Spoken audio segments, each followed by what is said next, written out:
माँ के पाँव के नीचे जन्नत होती है, तो फिर बाप के कदमों के नीचे क्या होता है? बाप के कदमों के नीचे बैठा पुराना जूता होता, जो जिम्मेदारियों का बोझ ढोता ढोता घिस जाता है। माँ की मोहब्बत पे तो हमेशा ही बात की जाती है, क्यों ना आज बाप की शफकत पर भी बात हो जाए। बाप जैसी हस्ती की शफकत के लिए लंबे लंबे पैराग्राफ ना भी लिखे जाए, एक लाइन ही काफी है। एक छांव जैसा साया और चट्टान जैसा सहारा। दुनिया की नजर में बेशक वो सिर्फ एक आम इंसान हो, मगर अपनी औलाद के लिए वो हर दिन एक नई जंग लड़ता है।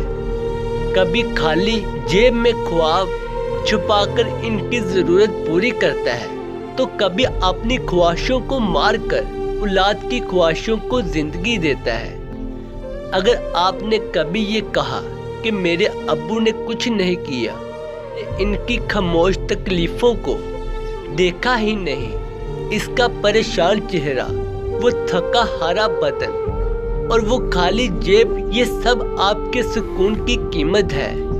वो जो दिन भर काम की थकन के लिए लौटता है, मुस्कुराकर अपनी फैमिली के सामने आता है ताकि वो फिक्र ना करे।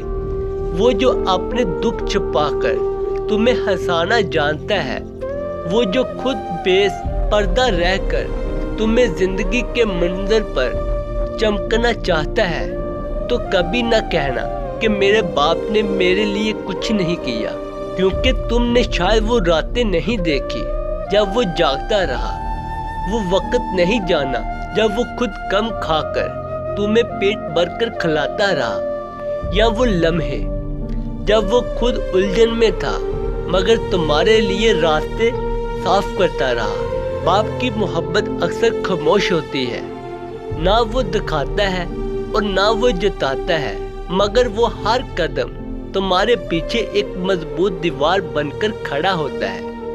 अपने बाप की कुर्बानियों की कदर करें, इससे मोहब्बत करें, इसकी इज्जत करें और हर पल इसकी सेहत और सलामती की दुआ किया करें, क्योंकि इसकी मौजूदगी तुम्हारी जिंदगी की सबसे बड़ी नेमत है।